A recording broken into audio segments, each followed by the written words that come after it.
I arrived in Rome on a warm Sunday afternoon, feeling both excited and slightly nervous about everything ahead. It was my first time in Italy, and I only carried one suitcase and a small backpack. After leaving the airport, I took a crowded train directly toward the busy and noisy city center. People were talking loudly everywhere, scooters moved quickly through narrow streets, and tourists filled every corner. I checked into a small hotel near the Colosseum and immediately opened the window inside my room. The view was beautiful because I could already see old buildings, tiny cafes, and busy Roman streets below. After resting for a short time, I decided to walk outside and explore the city before sunset arrived. The weather was warm and pleasant, so walking around Rome felt comfortable even after my long journey there. I bought a large slice of pizza from a small street shop beside an old fountain nearby. It tasted incredible, and honestly, it was probably the best pizza I had ever eaten in my life.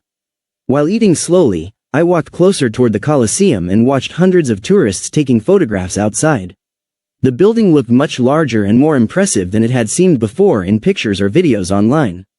Street musicians played cheerful Italian songs nearby, and artists were drawing portraits for tourists beside the entrance area. I spent almost an hour there, simply walking around, observing people, and enjoying the atmosphere surrounding the monument. Later that evening, I found a quiet restaurant hidden inside one of the smaller streets near my hotel. I ordered traditional pasta, fresh bread, and a cold lemonade because the weather still felt surprisingly warm outside. The waiter was extremely friendly and recommended a famous Italian dessert that many tourists apparently loved tasting there. Of course, I decided to try it, and it turned out soft, sweet, and absolutely delicious after dinner. When I finally walked back toward my hotel, the city looked completely different under the evening lights outside. Old buildings glowed beautifully, couples walked slowly through the streets, and music echoed from nearby restaurants everywhere. I felt genuinely happy because visiting Rome had been one of my biggest dreams for many years already. The following morning, I woke up very early because I wanted enough time to explore more famous places. After eating breakfast quickly, I left the hotel and traveled directly toward the Vatican City by underground train. The area was already crowded with tourists, photographers, tour guides, and visitors speaking many different languages around me. I waited patiently in a long line before finally entering St. Peter's Basilica with hundreds of other people. Inside the church, everything looked peaceful, massive, and unbelievably beautiful under the colorful lights shining above us. The ceiling, statues, and paintings impressed me deeply, so I remained there quietly for several minutes afterward.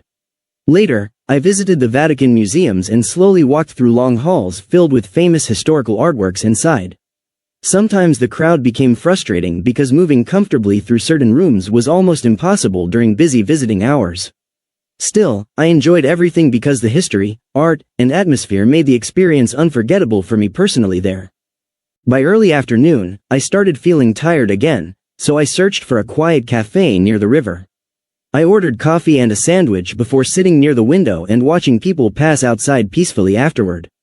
A young woman sitting beside me suddenly dropped her phone accidentally while reaching for her cup of coffee. I quickly picked it up from the floor and handed it back to her with a friendly smile. She thanked me warmly and introduced herself as Sophia, a traveler from Spain visiting Rome completely alone as well. We started talking casually about traveling, food, and our favorite places inside the city during our short break. Sophia explained that she loved Italian history, architecture, and traditional dishes served inside smaller local restaurants there. I told her how much I enjoyed the atmosphere of Rome and the energy surrounding the ancient streets. Our conversation felt surprisingly natural, and after some time, we decided to continue exploring the city together afterward. First, we walked toward the famous Trevi Fountain while discussing different countries we both wanted to visit someday. The fountain was crowded with tourists throwing coins into the water and taking endless photographs around the monument. Sophia explained the tradition carefully and said throwing a coin meant returning someday again to beautiful Rome later. I smiled, made a wish quietly, and threw my own coin carefully into the bright blue fountain water. Afterward, we wandered through narrow streets filled with restaurants, souvenir shops, and tiny cafes serving fresh coffee everywhere. Eventually, we discovered a small ice cream shop hidden beside an old church in a peaceful neighborhood nearby. I chose chocolate flavor, while Sophia ordered strawberry ice cream because it reminded her of childhood summers abroad. We sat together on a nearby bench and talked comfortably for almost an hour without noticing the passing time. Sofia was funny, calm, and extremely open-minded, which made conversations with her easy and enjoyable every single moment. As evening slowly arrived, we walked toward a hill overlooking the city and watched the beautiful Roman sunset together. The sky turned orange and pink above the rooftops while warm sunlight reflected across ancient buildings surrounding us completely. It was honestly one of the most beautiful moments I had experienced during the entire trip through Italy already. The next morning, we decided to visit the Pantheon together because neither of us had seen it before. The building looked ancient, mysterious, and incredibly well preserved despite standing there for hundreds of years already before. While we explored inside quietly, rain suddenly started falling heavily outside across the busy streets surrounding the square. We remained there for several minutes, listening carefully to the sound of rain echoing through the historic building.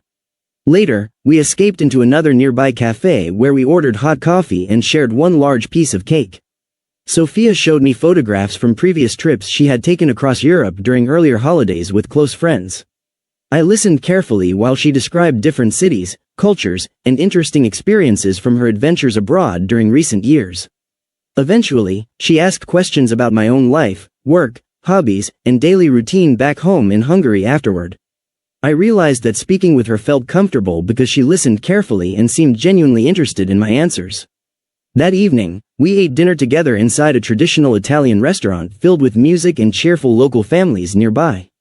A musician played guitar softly while guests laughed, talked loudly, and enjoyed long meals around us throughout dinner. The atmosphere felt warm and welcoming, making the entire evening feel peaceful and unforgettable at the same time there. During dinner, Sofia tried teaching me a few Spanish expressions while laughing at my terrible pronunciation attempts repeatedly afterward. I laughed too because she was completely right, and my accent sounded strange even to my own ears. Over the next 2 days, we continued exploring Rome together and discovering beautiful places hidden from most tourists there. We visited local markets, walked beside the river, and entered small churches filled with silence and historical artworks inside. Sometimes we spent hours simply wandering through random streets without maps, enjoying unexpected discoveries around every corner together. One afternoon, we found a bookstore selling old travel guides, postcards, and vintage photographs from different periods there. Sofia bought several postcards for her family, while I searched carefully for souvenirs to bring home with me. Later, we sat beside the river quietly and watched boats moving slowly across the calm evening water nearby together. Neither of us spoke much during those moments because the peaceful atmosphere already felt comfortable enough without conversation there. As my final day in Rome approached closer, I slowly started feeling sad about leaving the city behind soon. I had arrived alone expecting only sightseeing, but the journey had become far more meaningful than originally expected somehow. On my last morning there, Sofia and I walked once more through our favorite streets around the historic center. We stopped again near the Trevi fountain and watched tourists smiling while throwing coins excitedly into the water below. Then we bought coffee from a small cafe where the owner already recognized us from previous visits there together. It felt strange realizing that my trip would end only a few hours later that same afternoon already then. Before leaving, we sat together quietly beside the river and watched people crossing the old stone bridge nearby slowly. Neither of us wanted to say goodbye because we both understood our time together had passed very quickly there. Eventually, my taxi arrived outside the nearby street, and suddenly the moment felt more real than before unexpectedly there. Sofia hugged me warmly before I entered the taxi and thanked me sincerely for the unforgettable days together there. I smiled, thanked her too, and promised that maybe we would meet again somewhere else someday in Europe. While the taxi moved slowly through the crowded Roman streets toward the airport, I looked outside thoughtfully afterward quietly. I remembered the food, the monuments, the beautiful evenings, and every interesting conversation we had shared together there. Rome had given me far more than famous sights, historical buildings, or delicious Italian meals during that unforgettable journey. I arrived alone in the city, but I left carrying unforgettable memories and a truly valuable new friendship.